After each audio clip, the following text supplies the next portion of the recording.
Well, I suppose we should get this going. Hi. Good to see some familiar faces and new faces in the speaker series. I'm Ben Colombi. I'm a professor of American Indian Studies. I'm also the faculty director of the GIDPs in the grad college, and I'm really very proud and pleased to introduce to you Dr. Len Necefer. This is Len's second year as an assistant professor here at the U of A.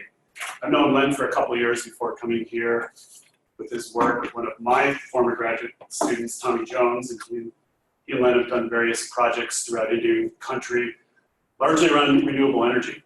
But I can say a lot about Len. He's also just assumed, this is a big deal for a junior faculty member, he just assumed the role of chair of the American Indian Studies graduate interdisciplinary program. We just had our first faculty meeting, and I can say he did a very fine job. He's adding a lot of new and innovative ideas into our graduate program, so I'm very happy about that. But Cara was nice enough to print out a bio of Len. I mean, I can go on and on. He's not only an assistant professor with joint appointments in American Indian Studies and the Udall Center, he's also the founder and CEO of the Colorado-based outdoor apparel company, Native Outdoors, which is a very big deal. You should check them out on Instagram and other various sources of media. It's very impressive. He holds a Bachelor of Science in Mechanical Engineering from the University of Kansas, and he received his doctorate from Carnegie Mellon University, the Department of Engineering and Public Policy. He's worked at the NASA Glenn Research Center in Cleveland on supersonic vehicle research, and most recently worked for the Department of Energy's Office of Indian Energy Policy and Programs, supporting tribes to realize their energy futures through research and grant making.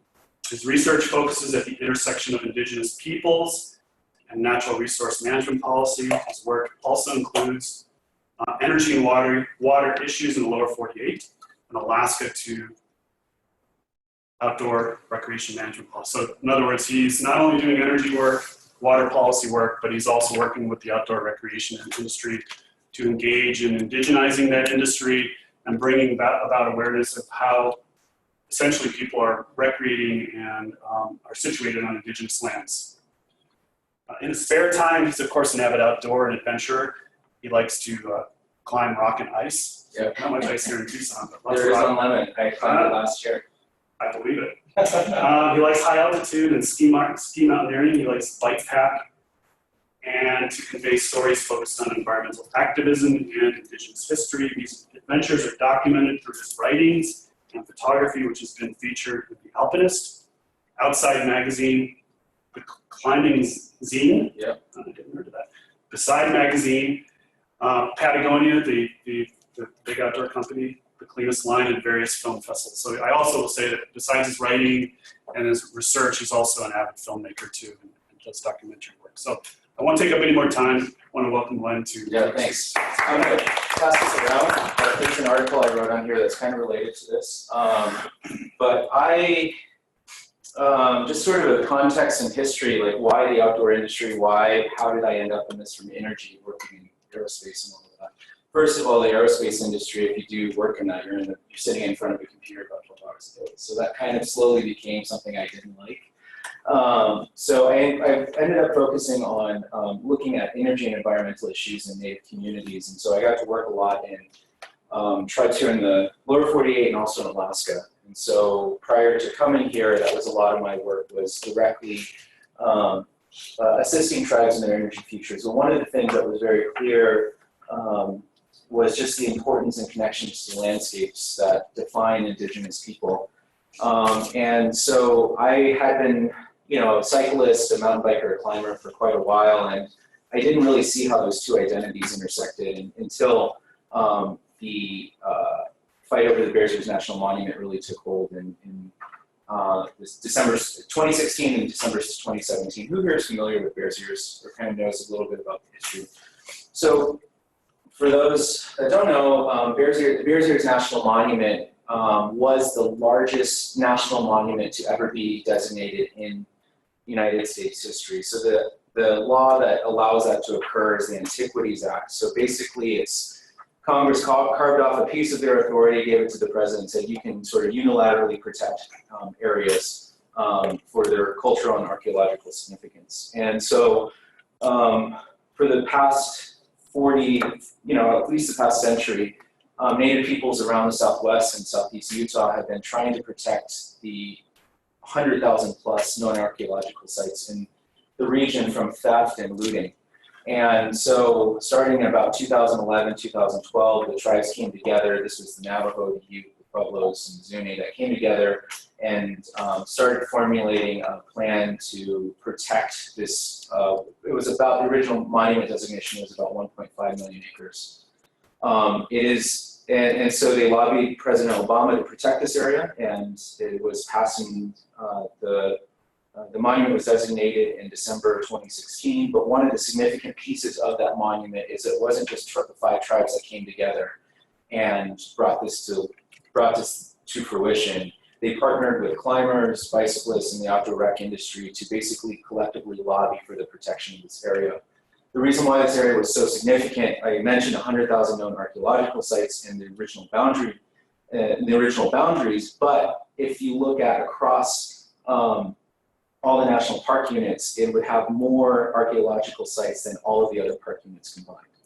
So incredibly significant, incredibly poignant, and it was a way in which tribes were leveraging their status as sovereign nations to basically influence federal land's decision-making outside the boundaries of a reservation. So, it wasn't a surprise that it was also the first monument that was attacked and for reduction. So in 2017, President Trump signed a reduction of the monument by 85%. And that led to a cascading series of events that basically, one, I left my job at the Department of Energy in large part because I was being tasked with doing work around scoping of oil and gas around the monument, and then also doing stuff in the Arctic refuge. So I wasn't going to do that. So I left in protest, and that led me down this path of doing a 250-mile relay run across the Bears Ears monuments in a weekend with 17 other runners. And we, in 34 hours, covered that in 6-mile relay style. And it was with professional athletes from Patagonia and some others, and we made a film about it. And that sort of one thing led to another, and that's kind of how I got into filmmaking and in the outdoor industry space. But the reason why I saw this as so significant is looking at Bears Ears. I saw when tribes in the outdoor industry came together, they were actually able to leverage a ton of conservation gains and important gains for both industries. And so one of the figures that came out in 2016 was looking at the size of the outdoor industry. It's significant. This is just US numbers. So we're looking at close to $1 trillion in consumer spending, a lot of jobs. I mean, just for reference, this is larger than the pharmaceutical and auto industries combined in terms of consumer spending. And one of the figures I always, if we think about activist groups such as the NRA, the NRA has 5 million members, more or less. It's not really clear, but somewhere around that range. REI recently announced that they have 22 million members. So just looking at political power and where it lies, the outdoor industry really hadn't flexed its muscle in a big way until Bears Ears happened. And when it was combined with the tribes, it was pretty significant. But for Native nations, this is really important because if we look at what are the more sustainable forms of economic development, the outdoor industry can provide one pathway to making that happen. You can look at it keeps people working in their home communities, it promotes public health. And in some tribes that I've worked with, such as the Southern Ute and also on the Navajo Nation, it's also being used as a means for culture and language preservation because you can't really learn language, culture, and these sort of things without understanding the landscape as well. And so I've been using that lens of trying to bridge those two, some of the more compelling outdoor industry imagery to then have it be a vehicle for conveying cultural knowledge. And so the story that I'm passing around in The Alpinist is about one of our sacred peaks called cisnow and winter climb that I'll talk about in a little bit that didn't go so well. But here in Arizona, 60% of people get outdoors. So this is, outdoor rec is not just going climbing or biking, it's just going and visiting a trail. Every time we go out and do that, we're participating in that economy. But, these numbers are significant. Here in the state of Arizona, there's more people employed by the outdoor rec industry than the aerospace, defense, and tech sectors combined. And it also provides a significant source of revenue and income for the state as well. But one of the things that I've been working on in my research here is how do we leverage that within Native nations? You know, the Navajo Nation is a great example of where there's a ton of opportunity, but there also hasn't been a lot of investment in that particular industry. And now with the closure of some coal plants and a loss of revenue, there's more interest in exploring this avenue. So I work in a little bit in that area as well. So as I mentioned before, this was, you know, in looking at how, when I first came into the outdoor industry, my sort of relationship to the space was kind of, it was like a growy space. It was not one that I particularly felt an affinity for. I actually refused to learn to ski for many years because of some of the stuff going on up at Snowhole here in our backyard. I refused to climb because of some of the stuff going on in Shiprock, but eventually I sort of came around to it in large part because I moved to Colorado and started discovering things on my own terms, and then began looking at how these sorts of ways of movement through landscapes could be applied to telling these more compelling stories.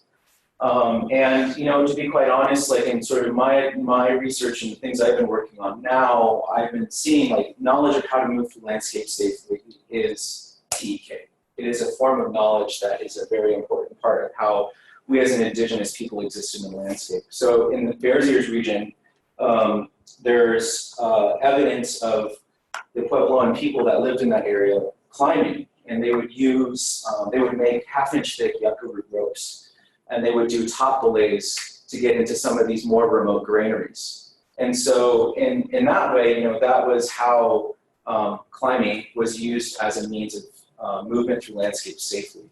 And if we look at, you can look at skiing, the indigenous people in China were skiing, you know, there's rock art showing people skiing, but it was primarily a mode of transport for hunters.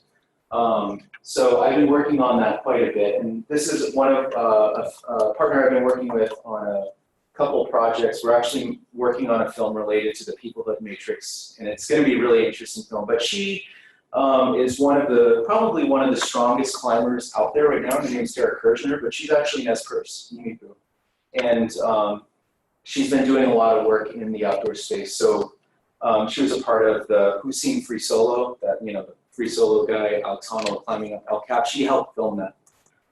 So, you know, there are Native people in this space, and we've been working pretty diligently to work with those folks. So, this all started and culminated in the March of 2017.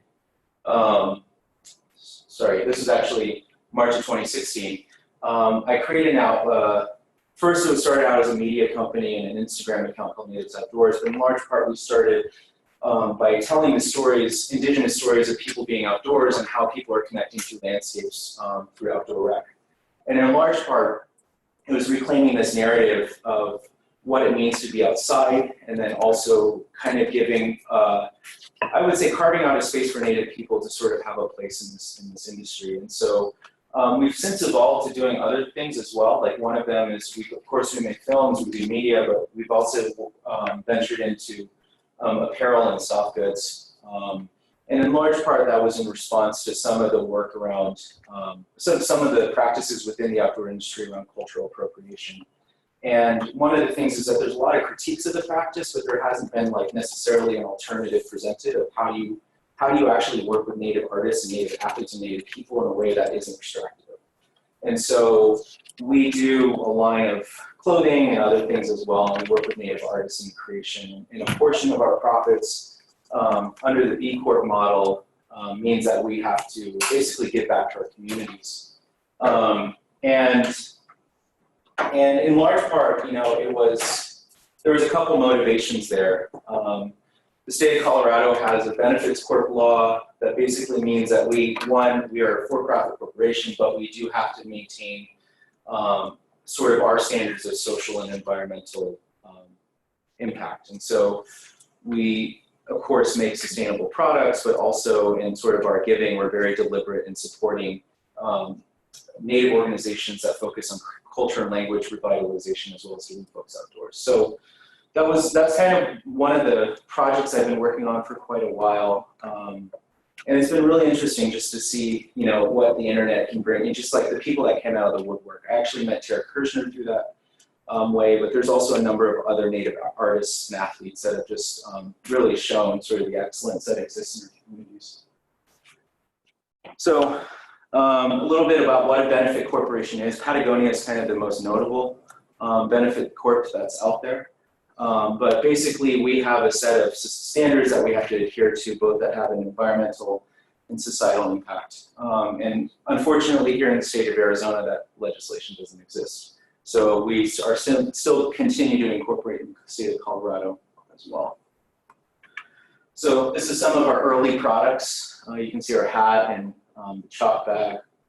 We've discontinued both of these because in learning supply chains and learning how to minimize impact, the apparel industry is an incredibly complex and difficult space to do this. So we actually phased some of these out and we've gone to new suppliers, but it's kind of a look at some of the stuff that we do. But it's been really interesting in sort of how navigating some of the complexities around how do you minimize impact, because in some instances it's not measurable. And fortunately, like one of the things, that, for example, this chalk bag, the reason why we had to discontinue it is because a lot of the dyeing processes that happen with our clothes actually is incredibly polluting to many waterways. And so there's some standards that basically can dictate like more sustainable forms of dyeing. And so we've gone and transitioned to that, but it's been a learning process as well. I don't know if this will play. No. So in the media and storytelling side, this doesn't really show it that well. Anyways, it zooms out and you see me like hanging 1,000 feet off the cliff. But this is actually Babo Kivri, which is right on the horizon over here. It's a sacred mountain to the Tomato, and it's kind of interesting because it's split half-half, one side on wilderness and one side on TO land. And one of the things that we, in visiting this place, it's very interesting, but there's also a lot of important history and sort of complexities because of its proximity to the border. And so one of the things that we've been doing with stories about landscape is to give this depth and educate climbers and people that visit these areas that, in visiting and going to these places, that they also need to have a certain level of respect. And so we did some of this with Red Bull Media. Another story, oh, actually it's playing. There we go. A little choppy.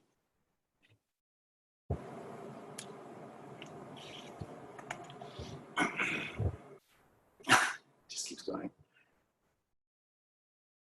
I actually learned to climb in large part because I was afraid of heights. And I learned that you just never stop being afraid of heights. But if you ever look on the southwest horizon, it's the peak that looks like a Hershey's Kiss. It's really beautiful. We ended up being up there for, we hiked up, it was a 3.5, 4 hour hike to the base camp, and then it took us another 2 hours to get to the base of the climb here. But on the day that we did the summit push, we went up and then went all the way back down and ended up being like 18 hours.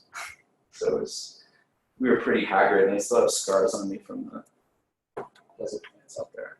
So it's kind of a sense of a little bit of what we're doing. And this is actually, if any of you had the chance, this is out an hour east of here. This is Cochise Stronghold. I just got a piece published in Climbing Magazine, which is like the largest climbing magazine in the United States, but we did a story about the Chiricahua Apache and the sort of story of resistance in this particular place and how this landscape served as a fortress for them to outrun the US cavalry for about 9 months. And the climbing athlete here, Aaron, is actually, one of his plans is actually the Chiricahua Apache. So for him, it was this kind of thing of returning to this place that he had an ancestral connection to. And he's actually a climbing guide here in the Tucson area. And he's actually one of two native climbing guides that I know of that exists in the United States or Canada. But we did this we were gonna try to get these wonderful sunset shots, but we totally botched the timing and we were about an hour late. So, we climbed up and then we soon found ourselves climbing in the dark. And so that's me, I'm belaying Aaron right at the top, but this was about 20 minutes after sunset, and what you can't see was how far we were off the ground. And so we ended up bivvying and camping on a ledge up there. Not really sleeping, we just kind of were waiting until it gets warm and warmer and the light comes out. But this was kind of a view of the top, so you can kind of see the bottom there. But this is the final pitch out of the climb. So anyways, we just got this published. These are the first times I'm sharing these photos, but incredibly scary, but it was really fun in retrospect.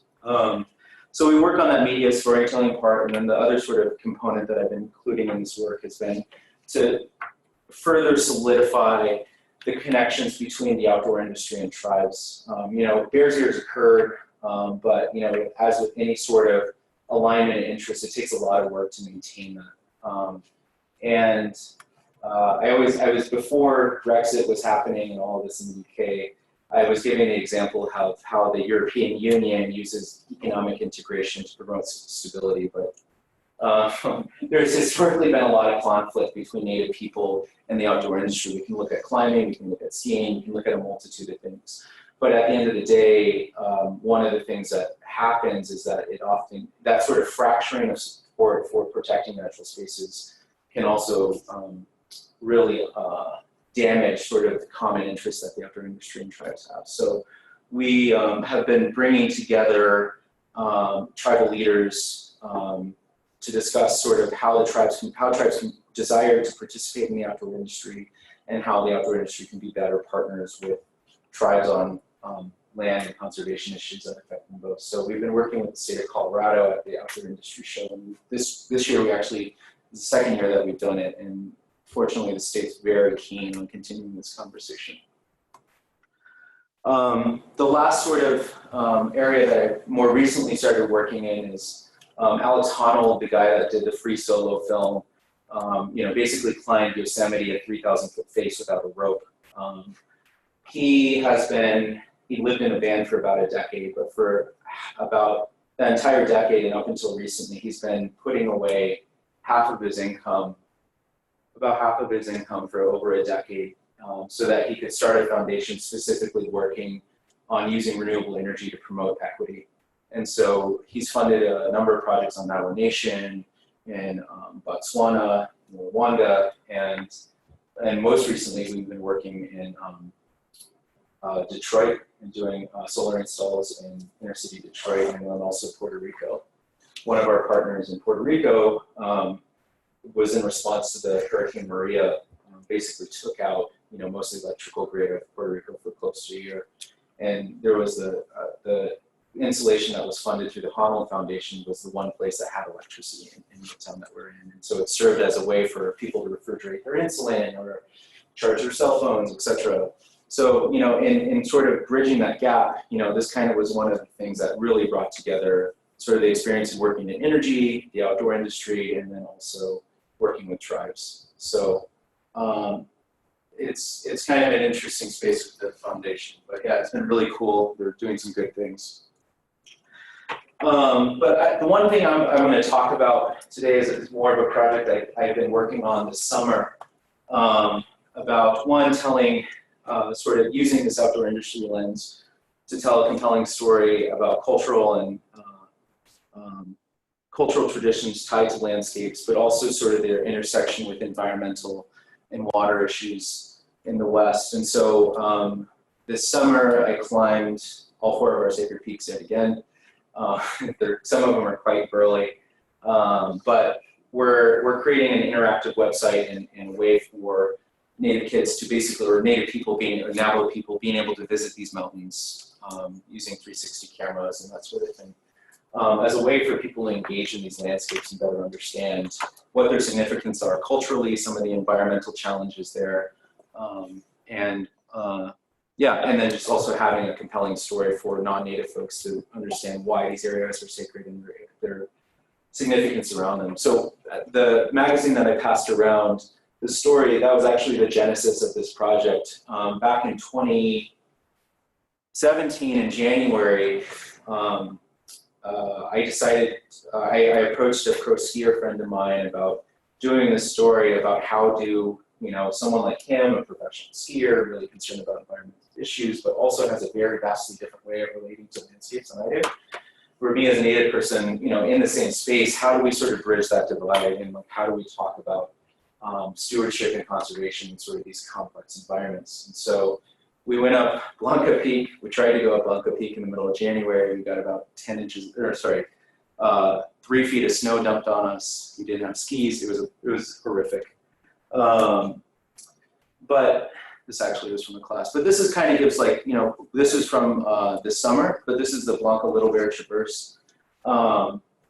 It's one of the pretty picturesque, like 5th class knife edge ridge between 2 of the summits on the peak. And we filmed a big chunk of it actually using a drone and some head cams traversing across this. I definitely don't want to do it again. But in sort of showing sort of the power of these landscapes, that's one of the things in working with the outdoor industry that we've been able to like really sort of draw out some of these more compelling imagery.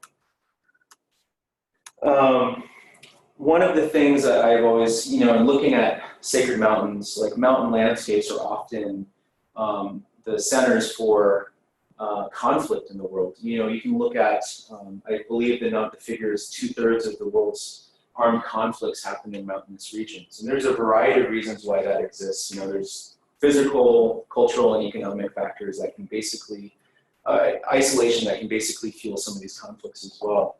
But, you know, if we look at simply here in the West, you know, some of these food, energy, water, Nexus these connections can really exacerbate these as well. So, you know, the one thing that just comes to mind is water, right? Most of our water here in Tucson comes from snow melt from the Colorado Rockies. Something like, I think 75 or 80%, somewhere in that range. But, you know, I've seen this as really interesting, but using this sort of lens of sacred mountains to sort of demonstrate these connections can also sort of give light, it can give light on some of these cultural and economic factors as well. So, go back.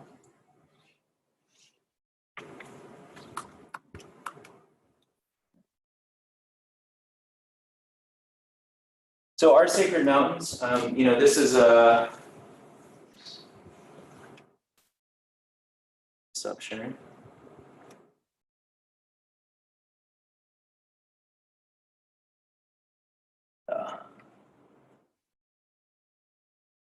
Like 1 second delay on everything I'm clicking. Anyways, you'll see everyone on the left. But our sacred mountains is embodied on our flag as an outdoor nation. But it's also like, if I were to describe it as like the cornerstone of our belief system, you know, all of our sacred prayers reference these mountains. There's actually 2. There's 4 major sacred mountains and there's 2 minor ones, but these are the geographic locations of all of them. Cisnow, Ginny in the east, Sodzif, Dokosli, and Dibenetza. And they all have different properties and play different roles in sort of our cosmological beliefs. But in the west, you know, many of these places have also been points of conflict as well. And I thought this was incredibly interesting. You know, I mentioned before I refused to learn how to ski in large part what was happening in Flagstaff on the San Francisco peaks.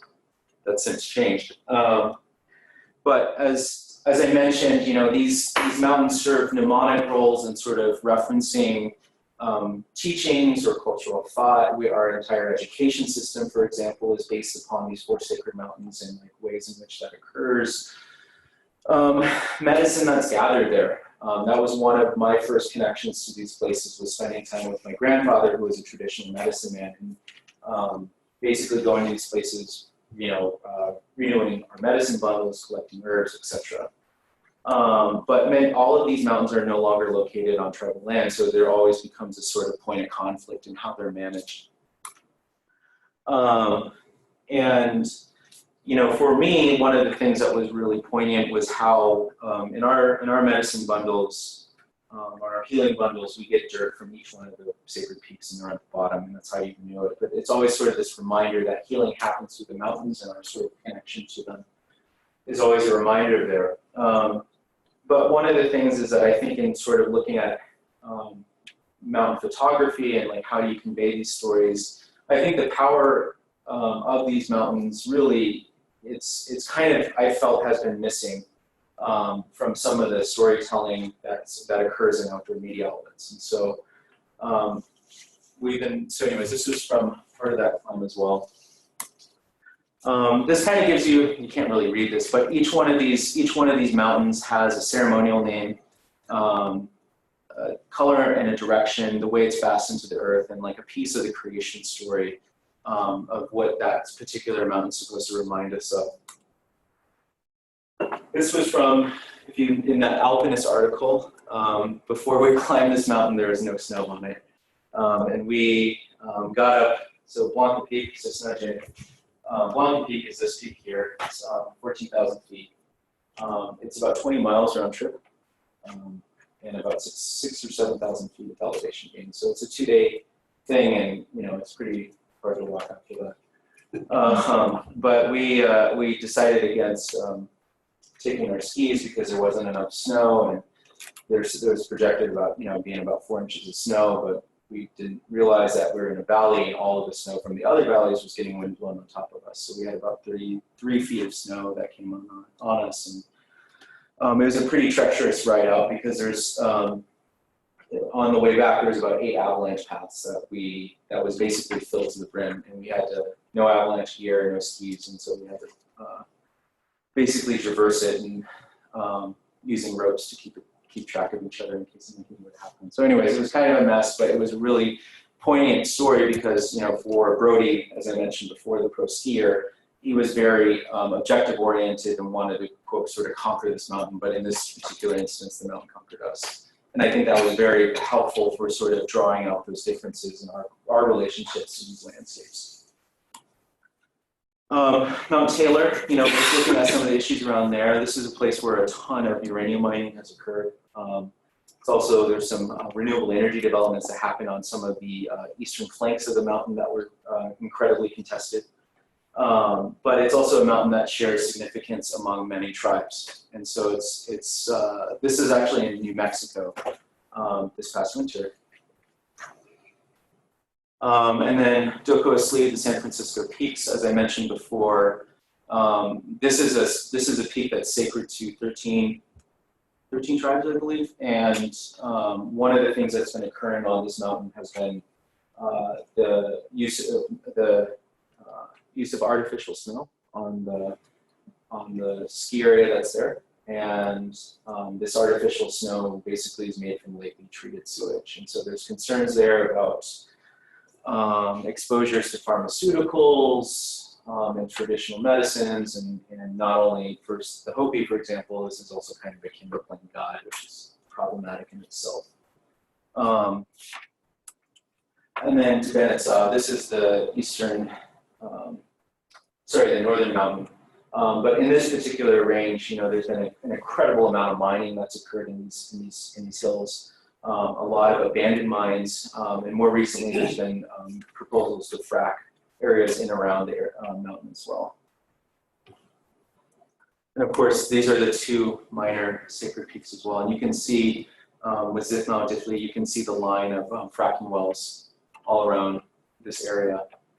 And this has always been an interesting one. Well, the fracking wells and then also the radio towers as well. And these have been points of conflict as well. We can look at, this Gobernador Knob is in the San Juan Basin, which is one of the most drilled areas in the United States.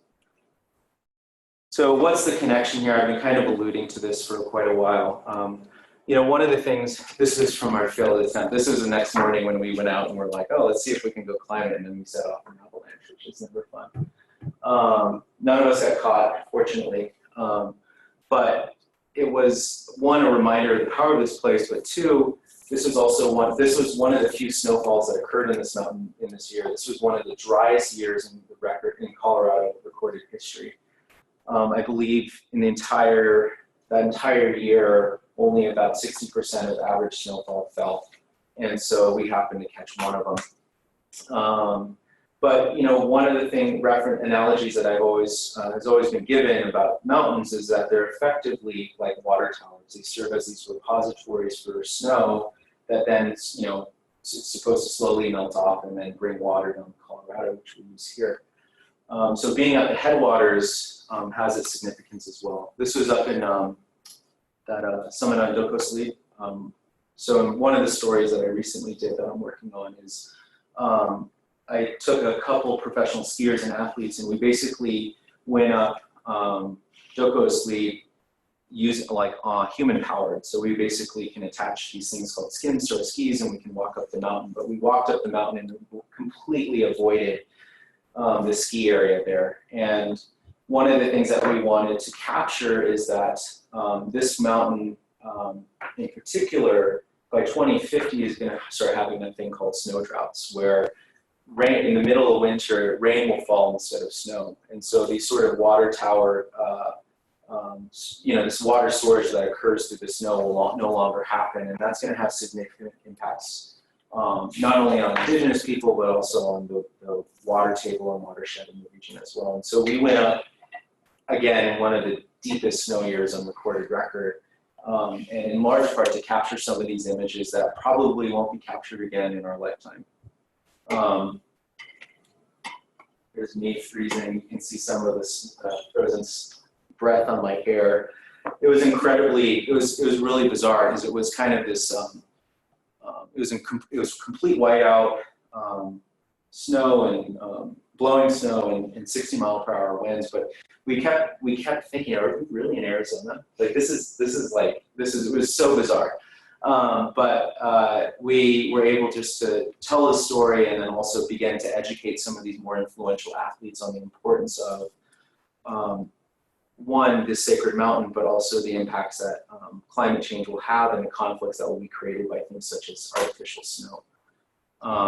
And so that's an ongoing project.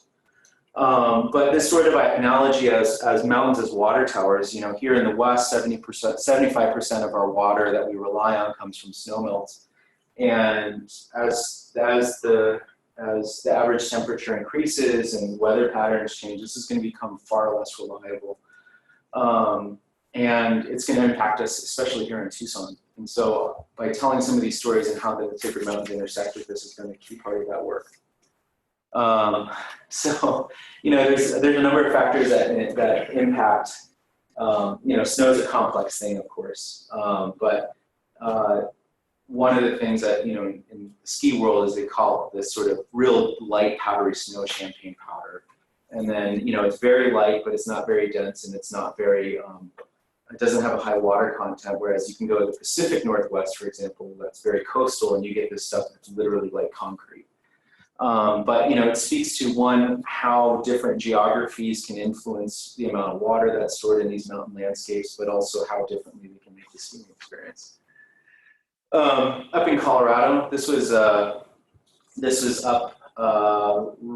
was this year, but this is up in the Colorado, and basically in all states they have these things called snow telemetry sites, but basically they are these sites that measure the depth, the water content, and a number of other things to try to predict the amount of snow melt and other sorts of runoff that occurs. And anywhere, often you can kind of run into these things in remote areas. So basically, if the red arrows there point to the 4 different snow telemetry sites that exist in this one area, and the amount of variability that exists from one basin to another, like basically you can have a difference of 100% difference in snowpack from one basin to the other because of microclimates and winds and different things. So as long as you have this amount of data, you can try to piece it together and get a sense of what's happening. But when we look at climate change, one of the things that's been really real for many of these snow sites is basically the amount of sublimation that's occurring after snowfall, or the temperature fluxes that happen after snowfall are increasing. So the amount of snow that then sticks around is starting to become more variable and less predictable. And as I mentioned on Dokosli, the mountain here in Arizona, snow droughts are going to be increasingly a concern. And that's going to have downstream impacts as well. So if we look at, these are some of the basins that we exist in here from these mountains up in the northern ends and then on the southern end here. But these don't just impact the mountains, they impact communities far downstream. And this is a good example of some of the variability that's occurring on the Colorado River. You know, again, there can be very anomalous snow years. You can see in like around mid-1980, there was a lot of snow and it almost destroyed the Glen Canyon Dam, which is another story. But the general trend is downward. And this is, you know, in looking at potential conflict, this will definitely be one of the elements that will drive it. And look at that, the difference in the amount of water in just one, in Lake Powell. So, you know, looking at, you can't really see that, but basically, you know, the cisnow, Ginny, the eastern mountain is one of the main headwaters for the Rio Grande. And so looking at what can occur upstream is significant as well as the things that downstream. And this is the eastern flank as well. You know, the sort of relevant topic, I'm sad that Carletta isn't here, is because the downstream impacts from these different mountains as well. So Diné is actually part of the San Juan River watershed. And one of the areas that's pretty significant, or one of the events that happened recently, was the Gold King mine spill. And this had a lot of impacts on native communities as well. Who here is familiar with that mine spill? But basically, there was a reclamation effort that happened, and it was botched and released millions of gallons of mine tailings into the river. But it's not, the thing is that Gold King mine isn't the only mine that's like that in Colorado. You know, there's over 20,000 known abandoned mine sites throughout the state of Colorado, including a number on the Sacred Mountains that we talked about. And so looking at, you know, this is another point of conflict that could occur in the future as well. So this was the Gold King mine. You could see it was just like discolored for a number of days. It was pretty horrific.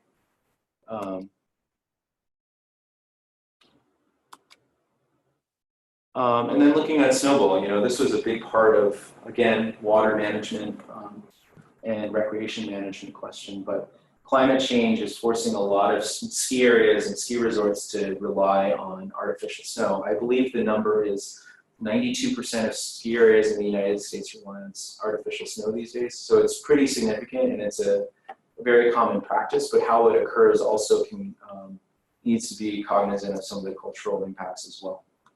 So, yeah, there we go. There's Connor. That was on our way down. This is one of our ski athletes that we work with. He's Lakota. But he did not stick the landing. But again, you know, there's these other broader impacts around energy as well. You know, we can just look at every single one of these mountains, and there's some intersection with energy and water. This sort of cultural component is often one of the things that gets compromised. I don't know if this will play. No, it won't. Anyways, this entire basin ends up filling with dots. So this was in 1960, and like in 2018, basically the amount of oil and gas drilling that's occurred there has been exponential, with again impacts on our cultural resources as well. So this has been a project I've been working on in sort of how do you tell this complex history of the cultural landscapes, and the various conflicts that can occur from there, but also like the ways in which like there can be collaboration on their management. And so we're making a short film about this, focusing on 4 native athletes, and that's what we did this summer. Was filmed 2 of the peaks and did scoping on the other 2. But to tell this sort of interactive film that native community is, first of all, is for our community and telling that story, but then the second part is doing the broader education in the outdoor space as well. I think that's all I have. But this is just like one small segment of something. Thank you.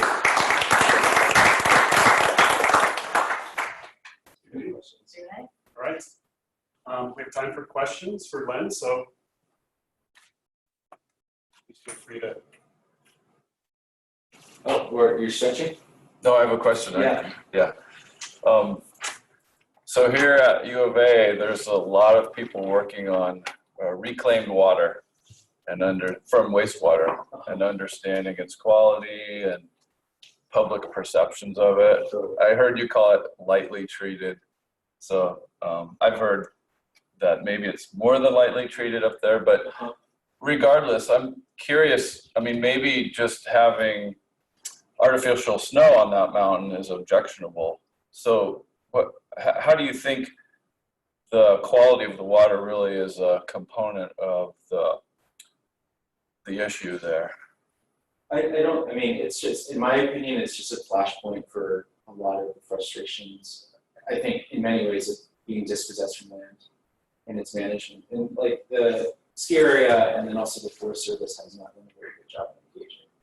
And you're right, I mean, there is the public perception component of treated water that is, you know, arguably, there's cultural elements of how different cultures perceive risks. And I don't think it's been basically treated in a way that hasn't been cognizant of that. So communication that has been that. You know, I think it's a little bit of a snowball. It's a little bit of a complex issue because, you know, snow is beneficial for being sort of a repository of water, and given that we're in an arid climate, like it doesn't need to be some other water use. So for me, I'm not like completely opposed to snowmaking, but I think in this particular case, there's enough complexity around the issue where I think, in my opinion, it should be avoided. And quite honestly, the Navajo Nation's trying to buy a bunch of coal mines, and like to buy that ski resort probably would cost $5 million, whereas they put $160 million into coal mines. So, you know, one idea that I've been thinking about proposing to the tribe was like, you could buy this area for $4 million, $5 million. You could run it as an uphill only ski area where basically people have to walk uphill and there's no sort of mechanical assist and it's all natural snow. And that could be a way, one, you can then operate it as a nonprofit and then reinvest that money in the native, you know, the native communities that call this area sacred to be able to re-engage and connect with this area. So lowering the barriers for access. I think that could be you know, it would definitely, we'd have a lot of folks that don't like to walk uphill, but you know, that's, I think, one way in which it could be addressed. And then some of these, you know, it's difficult with some of the perceptions around snowmaking for sure. What would that do to the winter economy in Flagstaff, though? You know, the interesting thing is that snowball actually doesn't contribute a whole lot in the numbers. It's not as significant as it's going to portray. It wouldn't have a big impact. Definitely, like on some of the retailers, for sure, there would be some impact. But most folks are not buying their gear in Flagstaff. They're buying online and they're bringing it with them. So the actual impact on retailers would not be wouldn't kill them as if it did. Say if this happened in the 80s. I'm thinking in terms of people going skiing there and then staying over in the hotels, and that, you know, the trickle down to the restaurants. Totally. And everything. Yeah, and I think that's a fair point. And you know, but having it be an uphill ski resort, it could draw a lot of folks from out of the state as well. I just had an interesting conversation with one of the engineers here about bringing off-grid desal solutions to native lands. And I think that it's clear we can bring technological solutions to solve water scarcity problems, but we don't necessarily, you can't just show up with a truck filled with technology and expect it to be adopted or exported. What are we missing? The most significant constraint at the end of the day is social. I think there's a reason why I'm not a practicing engineer anymore. In large part, it's because the sort of social component of how do we navigate this. Like technology definitely serves a role, but like if we look at public acceptance of technology, it's like it differs by culture, it differs by gender, it differs, you know, and like kind of being aware of those elements is where, you know, there can be places where technology can slot in a meaningful way. So like off-grid solar's worked to varying degrees across Indian country, but that's because it was incorporated into the existing lifestyle. And yeah, I don't know. How do you know that when you walk into a new community? I'm not just talking about the United States. I mean, this is typically a problem. I talked with a bunch of people in the Arab Valley of Israel that have figured out how to do this, and they're now trying to export this to indigenous communities in Africa. And a lot of the times it just doesn't work because of these cultural barriers. You walk in with all this fancy looking technology and they go, what the hell is this? Yeah, exactly. I think that engineers need training. They need training in social sciences.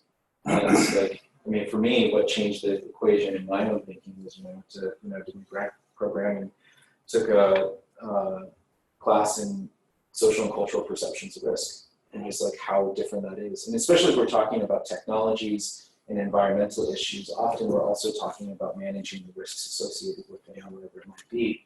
And I think that sort of nuance and that complexity on there is often it's not a part of the training for a lot of engineers. And that's one thing that's really missing. So is there a place where they're doing it correctly? I assume the University of Arizona is not one of those. No, I think it's better. It's definitely better. I mean, Is it? yeah, definitely. But I think there definitely needs to be more attention paid to that. And, because the issues like climate change, sure, the technology and the policies are there, but often what's occurring is it's a social issue. I think they have the acceptance of things that we have to do in order to address it. And it's because people value different things differently, right? So the protection of the environment might not be a high priority for some folks than having a stable job in living. So it's, I think, communicating across those barriers and trying to find sort of those opportunities for overlap. But that takes the social science training that I think is kind of sometimes missing from more of the STEM fields. But is it happening here? I honestly don't know. I'm very. I was gonna say the INDIGE-FEWSS group hosting this. Right. Yeah. Well, no, it was sort Front of and center. a planted question, but I mean, Yeah. are the engineers listening? I happen to know the dean of the College of Engineering. I'm just, Right, just right. thinking. I can't speak to that. I'm very. Well, the engineers on the grants are. Yeah, I know that. Would you like to ask a question? But yeah, I think the Kim, are you able to larger unmute questions. yourself and go ahead and ask, please?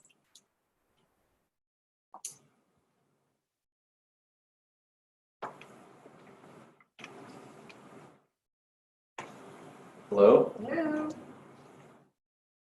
Kim, do you have a question?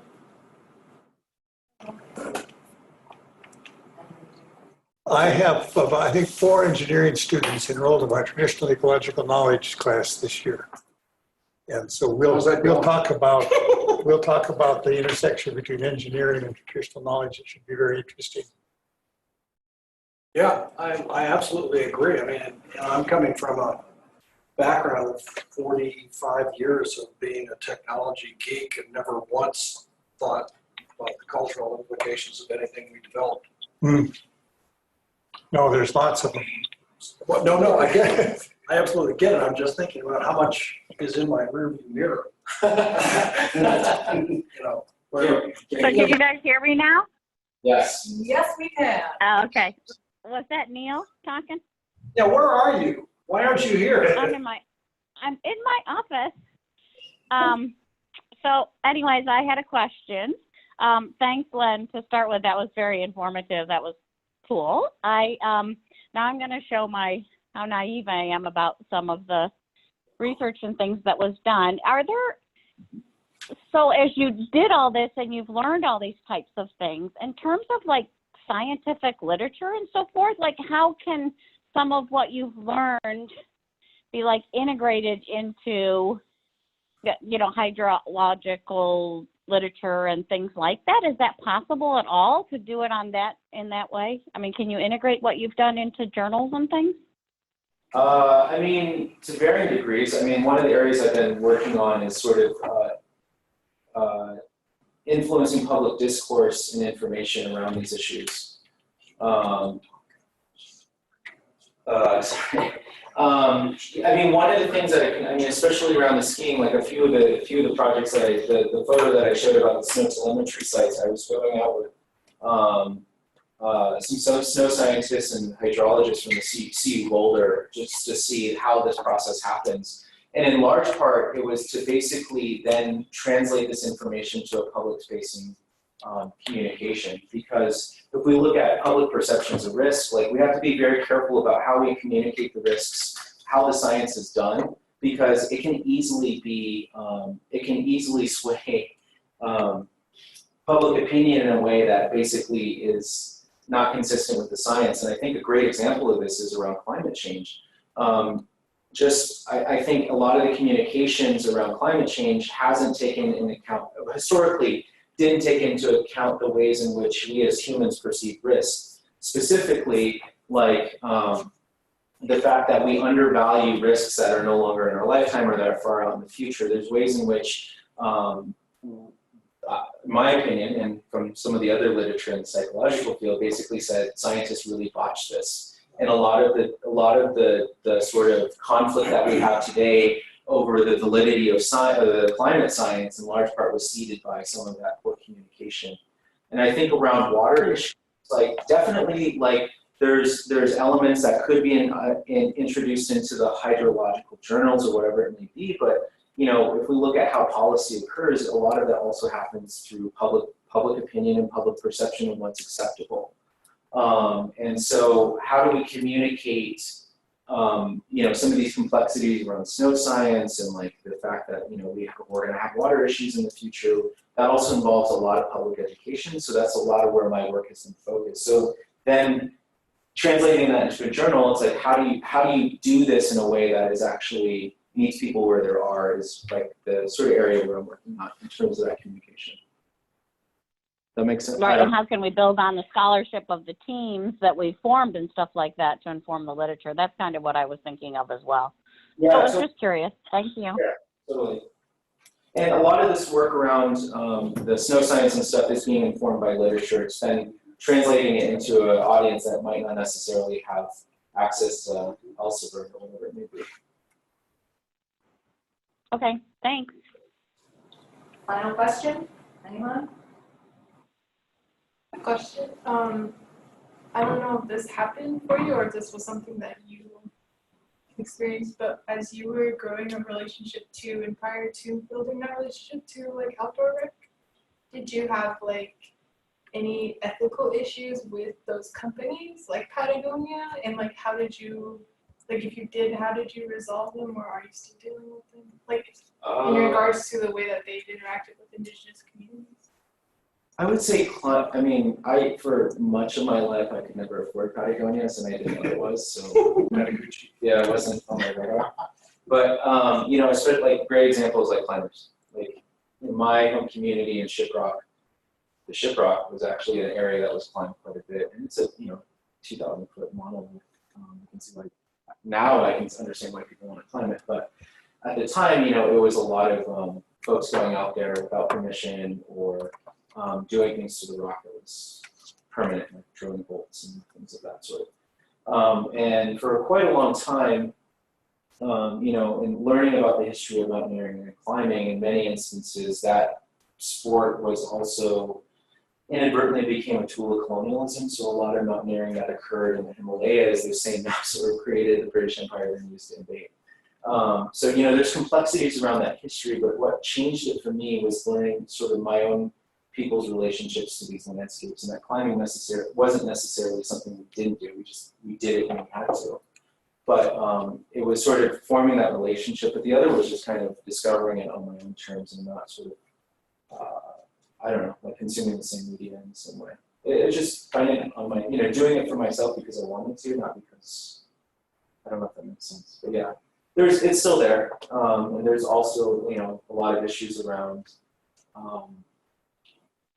relationships to landscapes that I have challenges with. You know, I think like I don't relate to mountains as something to be conquered, and that's definitely a prevailing idea.